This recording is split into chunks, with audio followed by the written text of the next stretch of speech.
Hello mga ka-dark side, kumusta kayo? Ang topic natin ngayon is about paano kung isang araw wala na ang langis. Isipin mo, biglang tumahimik ang EDSA. Sa unang araw, akala ng marami ay strike lang. Pero nung sinubukan nilang magpagas, sarado lahat ng station. Ang mga jeepney, bus at TNVs nakaparada na lang sa gilid ng kalsada. Ang unang tatama ay ang panic. At dahil walang delivery trucks na biyaheng probinsya, ang mga supermarket sa Metro Manila ay mabilis na mauubos ang stock. Sa loob ng 48 hanggang 72 oras, magkakaroon ng agawan sa bigas at dilata. Ang presyo na natitirang pagkain ay biglang lulubo dahil sa scarcity. Hindi lang sasakyan ang titigil. Malaking bahagi ng kuryente natin ay galing pa rin sa coal at oil-based plants. Magkakaroon ng malawakang rotating brownouts. Sa ospital, ang mga generator na dapat ay backup hindi rin gagana dahil walang diesel. Magiging critical ang sitwasyon para sa mga pasyenteng nasa ICU o nangangailangan ng dialysis. Sa komunikasyon naman, ang mga cell towers ay may mga backup batteries at generators. At kapag naubos ang fuel ng mga ito, unti-unting mawawala ang signal ng internet at cellphone. Putol ang koneksyon natin sa mundo. Sa unang bahagi ng krisis, ang pinakamalaking kalaban ay ang sa loob ng 24 oras. Ang mga app tulad ng Grab, Lalamove at Shopee, Lazada ay hihinto. Ang digital economy na bumubuhay sa libu-libong riders at small businesses ay maglalaho. Titigil ang daloy ng pera sa mga komunidad. Minsan nakakalimutan natin na ang tubig ay nangangailangan din ng langis o kuryenteng galing sa langis. Ang mga water pumps na nagdadala ng tubig sa mga matataas na kondo at subdivision ay gumagamit ng kuryente. Sa malawakang blackout, mawawala ng pressure ang mga gripo. Ang mga garbage truck ay hindi iikot. At sa loob ng isang linggo, magpatong-patong ang basura sa mga kalsada ng Metro Manila. Ito ay magdudulot ng mga sakit tulad ng leptospirosis, cholera at iba pang outbreaks na lalong magpapahirap sa mga ospital na wala ring kuryente. Dito na papasok ang pagbabago sa ugali at pamumuhay ng mga Pilipino.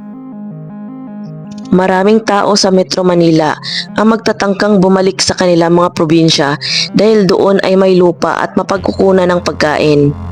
Pero dahil walang bus o eroplano, makikita tayo ng libu-libong tao na naglalakad sa kahabaan ng North at South Luzon Expressway or NLEX at SLEX. Isang eksenang parang pelikula tungkol sa katapusan ng mundo.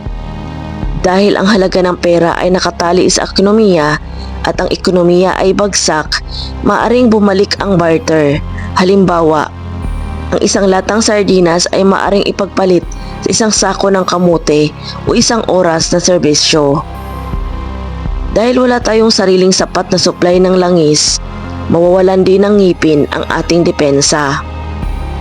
Ang mga barko ng Philippine Navy at mga jet ng Air Force ay hindi makapagpatrolya sa West Philippine Sea.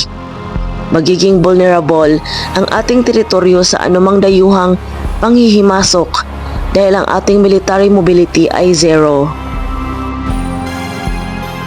Mahihirapan ang national government sa Malacanang na magbigay ng utos o tulong sa mga malalayong probinsya sa Mindanao o Batanes dahil sa putol na komunikasyon at transportasyon. Ang mga local government units ay magiging parang maliit na city-states na kailangang mag-survive sa sarili nilang diskarte. Pagkalipas ng isang buwan, mapipilitan ang mga tao na mag-adjust sa paraang hindi natin inakala. Ang bisikleta ang magiging pinakamahalagang pag-aari ng isang Pilipino. Sa mga probinsya, babalik ang paggamit ng kariton at kalabaw para dalhin ang mga ani sa bayan. Magiging lokal ang lahat.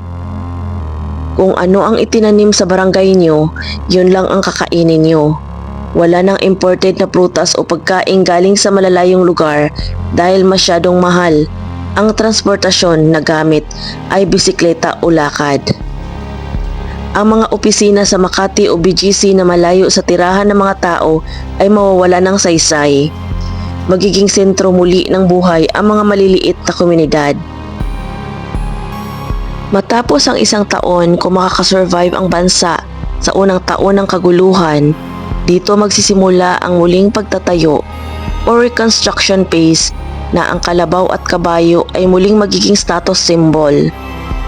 Ang mga magsasaka na nagpapanatili ng tradisyonal na paraan ng pagsasaka ang magiging bagong mayayaman o makapangyarihan sa lipunan.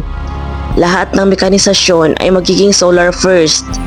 Ang mga inhenyero ay mag-iimbento ng mga kagamitang dipadyak o dihangin. Ang mga ilog ay gagawa ng maliliit na hydro pumps para sa kuryente ng bawat barangay.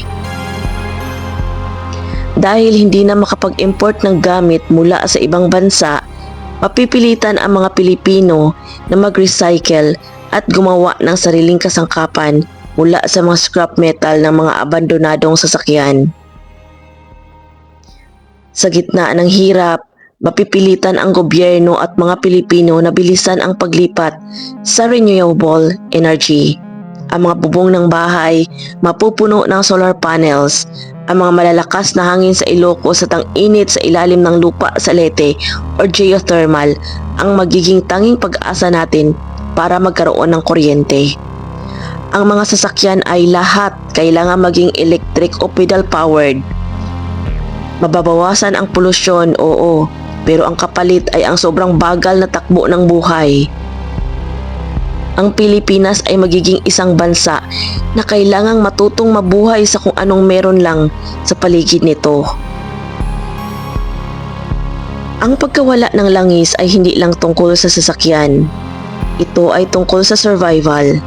Ipinapakita nito kung gaano tayo kadependent sa isang bagay na hindi naman natin kontrolado. Kung mangyayari ito bukas, ang tanong ay, gaano tayo kabilis makaka-adjust bago tayo maubusan ng oras? Sa huli, ang pagkawala ng langis ay hindi lang kwento ng paghinto ng ating mga sasakyan. Ito ay kwento ng pagsubok sa ating diskarte at pagkakaisa bilang mga Pilipino. Maaring magdilim ang ating mga lungsod, pero sa bawat krisis, laging may sumisikat na bagong pag-asa mula sa lakas ng ating kalikasan hanggang sa talino ng ating lahi. Handa ka na ba sa kinabukasan na hindi nakadepende sa fossil fuel?